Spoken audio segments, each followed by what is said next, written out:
आज मी बनवते लिंबाचा लोणचा. आज मुसळधार पाऊस चालू होता. माझ्याकडे ताजे तवांगी लिंब होते, त्यामुळे मी म्हणलं चला आज काही काम जास्त नाही म्हणून लिंबाचं लोणचं करून घेऊया.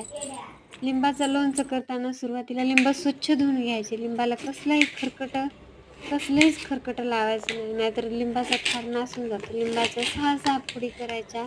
त्याला चाकू, खालचा पाट हे स्वच्छ असायला आवश्यक आहे. आपले हात देखील स्वच्छ असावे.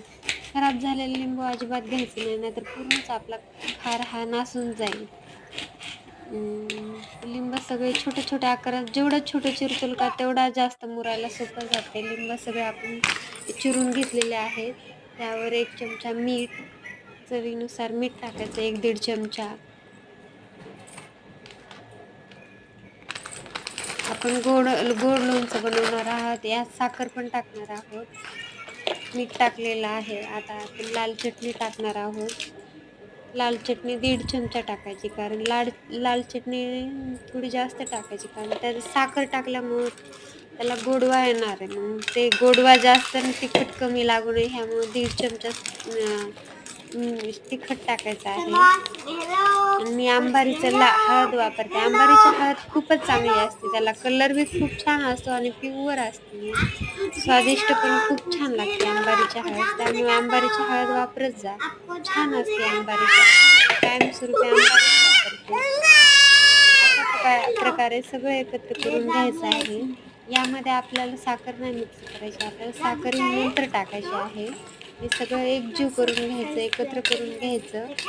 आणि सगळं एकत्र झाल्यानंतर आपल्याला सगळं एकत्र हलू घ्यायचं आहे. झालेलं आहे स्वच्छ सगळं हलवून. कोणताच खरकटा चमचा नको किंवा खालचं काय असं आपलं भांडं वगैरे ते लावायचं नाही, तर आपलं मेहनत पूर्ण वाया जाईल. आता एक भरणी स्वच्छ घ्यायची आपल्याला, खालून वरून स्वच्छ असावे. कधी खालून धरल्यावर मध्ये हात आपला लागतो खरकटा, मग ते खाल पूर्ण नासून जातो. आता हे आपल्याला भरणीत टाकून घ्यायचे लिंब छोटे चिरलेले. टाकते वेळेस पण खाली पडलेले लिंबू त्याच्यात टाकायचं नाही, नाहीतर खाली पडलेलं त्याच्यात टाकलं तर खाली जमिनीवरचं पाणी देखील त्याला लागलं तर आपलं लोणचं पूर्ण खराब होऊन जातं. सर्व त्यात टाकून घ्यायचं आहे. त्यात टाकते वेळेस काळजी घ्यायची, आपला खराब होणार नाही. किडी मुंगी जरी काही त्यात पडलं तरी लोणचं आपला खराब होऊन जातो. काळजी घ्यायची.